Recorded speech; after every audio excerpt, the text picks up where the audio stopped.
Welcome back, everyone, to hour number 3 of Back Your Play with Q. As always, I'm your host, Rich Quinones. If you've kept us locked in the YouTube channel at Rich Q on Q, we appreciate it greatly. Follow me on Twitter at Rich Q on Q. Our guy from On3 Sports, Nick Costco at Nick Costco 59. College sports for On3, as we mentioned, voice of RU Wrestling, Cal Live Athletics down in our backyard, and pretty giddy about his Rutgers squad. We'll get into them as we close it out. 24-point dogs, by the way, against Michigan. But we got time to get into that. Some good marquee matchups on the docket this weekend, my friend, in college football. How are you? I'm good, sir. This is going to be the de facto best week of college football to date right now. All the ranked matchups. I'm sure we're going to dive into not all of them, but a good chunk of them in this segment. But yeah, this is finally like the week to watch college football if you haven't already tuned in. Yeah, it's certainly kind of the separate the boys from the men weekend in college football. And I've kind of, glossed through and started to look at some of these games, and I want to get your thoughts. We'll kind of highlight 5 or 6 marquee ones. And then if you got a sleeper game in there, we'll throw it into end. But how about FSU, ranked number 4 against Clemson? FSU's 3-0, Clemson's 2-1. And what stands out is that early win FSU had against LSU, kind of propelling them thus far in the season, but they've been able to do it with their defense. They're only giving up about 246 total yards. So thoughts on game number 1 this weekend? Florida State obviously is the favorite, rightfully so. And I saw the line, it was about 2. So depending upon where you're going to look at it, it's not big, which I'm not stunned about at all. I know Clemson has struggled this year. They didn't look great against Duke at all. And it seems like everyone's throwing Clemson to the side and saying, all right, well, the era of Clemson dominating the ACC and being a near shoo-in for the playoff is pretty much done. I'm more in that camp, but I'm not ready to write them off completely. It's still a pretty good football team. Are they a great football team? Not right now compared to what Florida State is. And I know Florida State almost got upset last week against Boston College, but Florida State is rightfully the number 4 team in the country as it stands right now through 3 games, and obviously 4 weeks if we're counting week 0, of course. But they have a Heisman contender at quarterback. They have playmakers all over the field, 2 great receivers in Keon Coleman and Johnny Wilson. Trey Benson is back there in the backfield, Jaheim Bell as well, and they have Jared Verse on the flip side on the defensive line. So Florida State, a lot of talent, a lot of hype around them. This game to me is looking like a Florida State win and cover. And again, it's only 2 points. So, I mean, unless you have a situation like last week against Boston College, I would definitely take Florida State outright here in this one. Clemson, again, I think they're going to give them a game, Rich, but just because it's in Clemson, and again, it's a highly anticipated matchup, and everyone thought this would be the de facto eliminator game of who's going to be the top dog in the ACC this year. But, I mean, Florida State can really just end Clemson's playoff hopes right here through the first 4 games, giving them their second loss. And I think that's what we're going to see. I think at this point, Florida State has really established themselves as the top dog in the ACC. Yeah, listen, and their run defense is really stout too. And I think if you're Clemson, you're going to have to figure out a way to try to run the ball. Right, and a guy like Will Shipley, as you just alluded to before, like he's not really finding the creases. I think he's shown frustrations in the he has shown frustrations in the offense. Now, again, that might just be in the heat of the moment type stuff, but they really haven't got him going. He's their most dynamic playmaker, and you can't really rely on your running back every single play to just pound the rock up the gut, especially against a team like that that's going to score a lot. All right. We want to close with Rutgers, so we'll get into our guy, Coach Prime, Deion Sanders. Coach Sanders. Listen, it's a big nut to crack, man. It's a big number, minus 21. If anything, you might want to catch the Oregon total in this one. Team total, it's 70 plus. I think Colorado, if Hunter was playing, I would still think this line would be 18-19. I was going to say 17-ish, so we're probably in the same ballpark right there. Yeah. And again, it does stink that he's not playing. He's not going to play next week against USC. He might not even play the week after that as well. So this game to me is one where you have to say, let's just take the point total here. That spread is too large for me to say Oregon's definitely going to cover or Colorado's definitely going to cover. I'm more confident in this point total going up, but this is Colorado's biggest test to date, obviously, and then they're going to have an even bigger test next week, depending upon how you match them up against USC when the Trojans come to Boulder. But for this game, Rich, I really can't see Colorado. I mean, I know I've said this a couple of times, like I can't see Colorado doing this or that, and even though I've been really confident in Deion Sanders and this Buffaloes team, but I can't see them winning this game on the road this week. I think it's going to be high scoring, but now you're facing a much more stout defensive front. And Shadur Sanders, I just saw a stat today. I believe he's been hit on 55 of his dropbacks this year, which is upwards of, if not the most, it's right up there in terms of the most quarterback hits in college football right now. And this team's offense is predicated on the passing game right now. You don't have Travis Hunter out there, so you have to rely on guys like Jimmy Horn, of course, Xavier Weaver. And Dylan Edwards, he's going to catch it out of the backfield because for some reason this offensive line just cannot get a good push up front to even spring running lanes for him in those first 3 games. He hasn't really been running the ball effectively. No one really has. This is mostly a passing offense. And, you might have to get into a shootout with Oregon, but I don't think you're going to be able to keep up, especially if Shadur Sanders is going to be pressured all game long. Yeah, and you're talking about Edwards, the brilliant running back. Listen, a screen pass, a bubble screen, a wheel route, you pick up 5, 6, 7 yards is just as good as a solid run on first Absolutely. down. Last time the Buffs entered as a 21-point dog, well, we saw what happens, right? I mean, they upset the apple cart in TCU, and boom, thus the legend began. I'm wondering if this game were in Boulder, do we feel a little different? I don't know. Maybe not totally, but a little bit. I think you have a better feel for Colorado. No, I shouldn't even say a better feel. You probably feel better about them maybe coming out of the gate strong, maybe punching Oregon in the mouth a little bit and making this game a little bit tighter. But the fact they have to go to Eugene, Oregon's ready for it. And if you remember when we talked about Deion last time about the comments that Dan Lanning made a couple of weeks ago, I think it was back in the summer actually, about Colorado in general, saying, what have they really done in the Pac-12?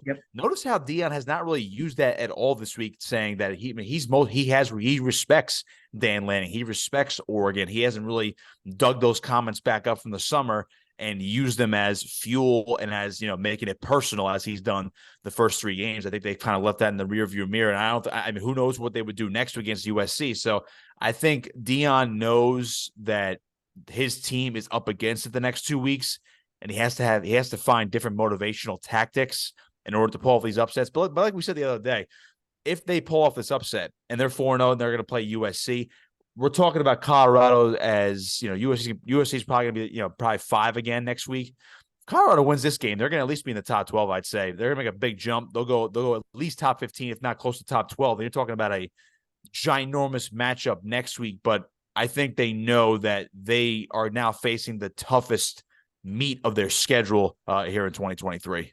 Yeah, and some people are going to sit there and they're going to continue to buy the hype, and other people think the other shoe is about to fall and drop. And conversely, if they lose this game 55-10, the bloom is off the rose. But if they lose the game 55-45, then you can talk about maybe the defense had a couple gaffes here and there. And, this offense, too, has struggled out of the gate. We saw it against North Carolina. We saw it against Colorado State, who constantly shot themselves in the foot. They had some bad penalties. We know that. Right. I think 14, 15 penalties for like $1.60, $1.65. You're not going to get that from Oregon. So if you fall behind 17-3, Sanders has to throw you back in this game, right? Yeah, he does. And we saw it against, everyone thought Nebraska had a good defense. Maybe they do, maybe they don't. And again, that was a slow start. And then that game was in Boulder. So it's not like they went into the unfriendly confines of Lincoln, Nebraska out there. And again, Colorado State, I know it's a rivalry game. Everyone's all juiced up and there was a lot of bad blood, boiling throughout the course of the week. So you're going to have games like that.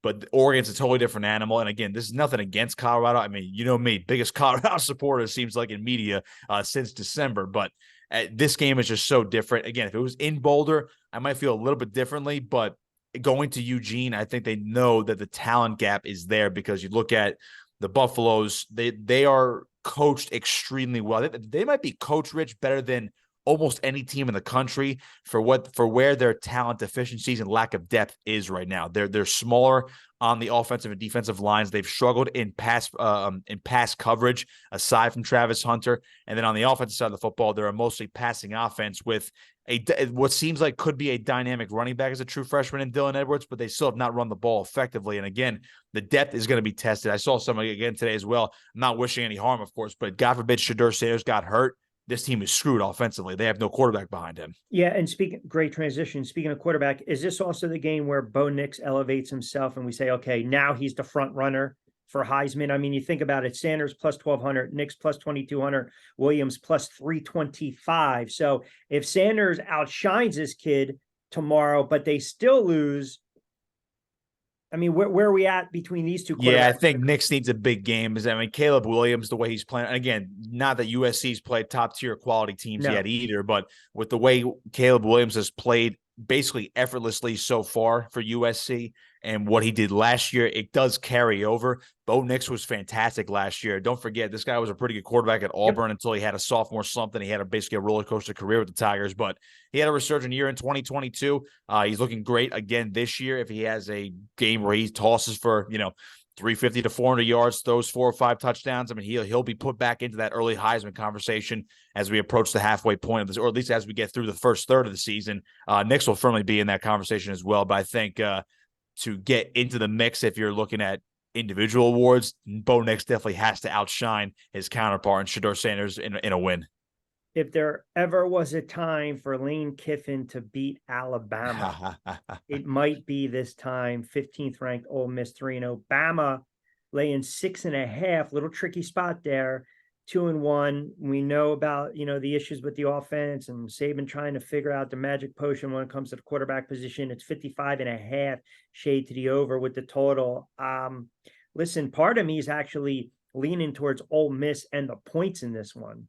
Yeah, I feel like people are giving Ole Miss more than a puncher's chance in Tuscaloosa. But again, like we talked about last time we were discussing this upcoming matchup, you look at what Alabama's done this year so far, they haven't really impressed anybody. The quarterback juggling notwithstanding, this Alabama team just doesn't seem like they're going to be the dominant force week in and week out right now. They're going to have to scratch and claw. Again, they're more talented than a lot of teams in the country. I know they dropped to number 13 because of the loss to Texas, but I don't know. This could be where you see more kinks in the armor for Nick Saban, where he never lost to his assistants. Now he's lost a couple, the Kirby Smarts of the world, Jimbo Fisher the other year, and now Steve Sarkisian beat him. Can Lane Kiffin be the next guy? Now everyone is hopping on the Lane Kiffin hype train once again because they're 3-0. They're a top 15 team looking pretty good, and he's done a heck of a job with that program, but they're still waiting for that big signature win, and this would be one of them.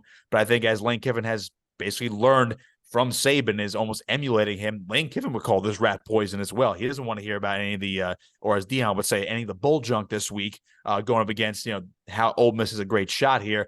I still like Alabama. I don't think they're cooked yet. I think this game is going to be very close. I'd be more inclined to take Ole Miss plus 6.5, but I do not think they're going to win outright. So I think you're in for a very, very close game. And again, you mentioned the quarterbacks for Alabama. Jalen Milroe is the starter now. He's the guy. Nick Saban's not making any more changes barring injury. So he's the guy. The offense runs better with him. Is it going to be great? Who knows? But I think right now Ole Miss has the advantage in the quarterback department. They have the better running back in Quinshon Judkins right now.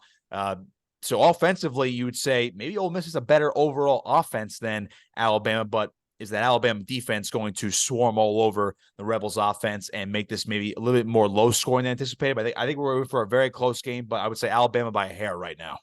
Nick Costco from On3 Sports, kind enough to join us. Football Friday edition of Back Your Play with Q. Rich Quinones is here. Don't forget, check us out on the YouTube channel at Rich Q and Q. Penn State and Iowa, we just had our guy, former linebacker, standout from Penn State and the Cincinnati Bengals in the NFL, Brandon Bell, jump on the previous hour, and he said, listen, the turnaround is the coaching, the depth, and just coaching these kids up, and really just the talent that we're seeing right now. It doesn't hurt that the quarterback's not turning the ball over, not taking sacks, and they have a very good rushing attack. Now they're laying 14.5 against Iowa in a battle of 3-0 teams. I think that line's maybe a little recency bias. It's too high for me, if you will, but I still like what Penn State has done through 3 weeks. Yeah, no doubt. And they've pretty much rolled through everybody. I know they struggled a little bit at points during the Illinois game, and Drew Aller did not look like this tremendous 5-star prospect at for at least a game right there, but he's pretty solid. I know James Franklin likes to prop up Bo Pribula, their backup quarterback, who's also a dynamic guy, could be the guy right after Aller, but I like Penn State in this one. It's tough for me to hit that 14.5 if I want to take it. The total right now I'm looking at is at 40. Now I get it's an Iowa game. Everyone's like, oh, it's an Iowa game. Slam the under because Iowa can't score. But I think Penn State could put up at least 28, if not 35 points against this defense. And I know Iowa is better known for their stout defense. They're known for ball control. They have a better quarterback in there in Cade McNamara, the Michigan transfer. Of course, they have Eric All as well. Again, also a Michigan transfer. They have a good running attack as well. But Penn State, I think, just is going to be too much for them. I think they're a little bit more dynamic on offense, especially if Aller gets going. But don't forget about Nick Singleton and Katron Allen, the Penn State running backs as well. So I'm more inclined to take the over in this game and not touch the spread here. But I think Penn State, I frankly would be stunned if they lost this game. I know it's a top 25 matchup, but if this game was in Iowa City, I'd be a little bit more uneasy about it. But the fact that Penn State's hosting this one, it's a 7:30 kickoff, CBS primetime. It's Penn State. I can't see them losing this game. In fact, Penn State, again, this is for later down the line, especially if they win this game. This is the Penn State team that probably should, if they're going to, beat one of, if not both, Michigan and Ohio State this year. This seems like it's James Franklin's best team, but obviously that's for another conversation. But I think Penn State by a maybe not by a landslide, Rich, but that they'll definitely hit the over there. They're going to put up at least 28, 35 points. And there you go, 30-13, and you're good to go. All right, lastly, your Scarlet Knights 3-0. There we go. 60% of the money right now on Rutgers to cover. 24. That line keeps shrinking. Well, I saw it last at 24. Yeah, I saw it 24. I think it opened, at the beginning of the week, though, 31. So yeah, it's gone way down. Well, that tells you where exactly. But listen, Rutgers 4-2 ATS. If we want to talk about Northwestern, Temple, Virginia Tech. So be it. Good teams win, great teams cover. 11 of 13 unders have hit on the road for Rutgers. I don't know, man. I see Michigan racking up about 500 yards of total offense, and I see a comeback down to reality 35-13 type of game. That's probably right. I'm not gonna. That's what I'm thinking of. But that'll hit the over. The total is right there, 43.5. I'm actually surprised it's that low. I know Rutgers does not have the best offense. I know, but their offense has been much more efficient this season. They can really run the football. Kyle Monungai is actually, I believe he's top 5 in rushing in the country right now for the Scarlet Knights. And they do have a lot of running back depth. I mean, they basically go 5 deep at the position, so they can run the football. Gavin Wimsatt, the quarterback, can run the football, but can he pass the football? He has not turned it over, which is good for Scarlet Knight fans. He's taken tremendous strides. I'm giving this from the Rutgers lens on right here. He's taking tremendous strides. Is he the savior quarterback, the 4-star that he was propped up to be when he enrolled early? Not yet, but he has looked vastly different compared to last season. But now you're still going to Ann Arbor. You're still playing the Michigan Wolverines. And Jim Harbaugh's back. Jim Harbaugh's back. And Jim Harbaugh, he has nothing against Rutgers for some reason. Or not for some reason. Doesn't have anything against Rutgers, doesn't have anything against Greg Schiano. But he wants to stick it to them. He always wants to stick it to them because of Michigan's prowess in recruiting New Jersey. Of course. What is Rutgers all about in all sports? Fencing the garden, basically. 100%. So, but this game's in Ann Arbor, and this is why Rutgers has, I think, has no shot to upset Michigan this weekend, or at least tomorrow, as we record this on Friday. The last couple of times they've played them, especially since Schiano came back, the games have been very competitive. 2020 triple overtime loss in Piscataway. If Rutgers doesn't miss a field goal in the second overtime, they win. Right. 2021, 20-13 Michigan wins in Ann Arbor, defensive slugfest. Last year, don't let the score fool you. Second half was bad. I think it was 55-17. Rutgers had a 17-14 lead at halftime. So they shook them a little bit.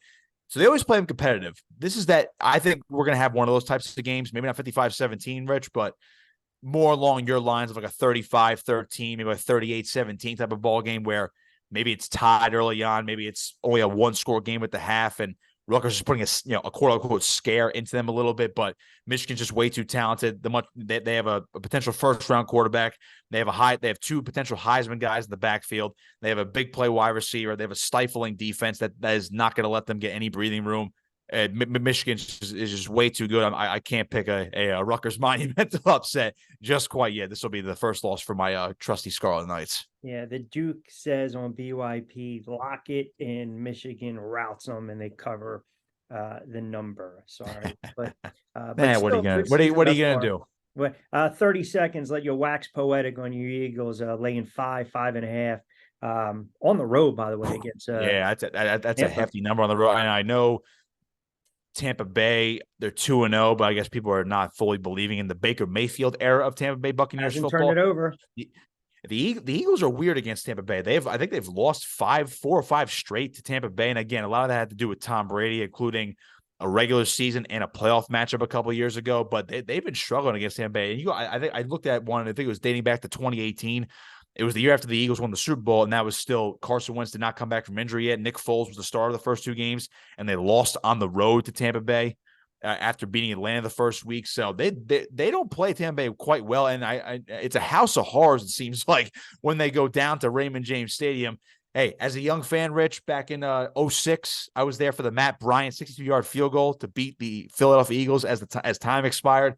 Raymond James Stadium is not too kind to Philadelphia. I could tell you that. But I would say I would be not shocked, but close to shocked if they don't win that game on Monday night and get to 3-0. He is Nick Costco at Nick Costco 59 on Twitter. College sports for On3 Sports, voice of RU Wrestling, Cal Live Sports. High school action this weekend. Yes, we do. So we're recording this on Friday, and at this point, it's 3:04 in the afternoon. 3 hours from now, we have. Yeah, there you go. We have to remind the folks because I got to get them to tune in fast. 3 hours from now, St. Augustine Prep, Holy Spirit in Absecon at Holy Spirit High School. Holy War, big game, 2-2 Prep, 4-0 Holy Spirit. This would be a big statement game if the Holy Spirit Spartans can knock off the Hermits and get to 5-0 on the year. So it'll be a good one. Cape Atlantic Live on YouTube. All right, Costco will be on the call, so definitely check him out. Follow him on Twitter and follow On3 Sports as well. All right, brother. Appreciate the insight. Good luck with the games over the weekend. We'll do it again next week, pal. Appreciate you, Rich.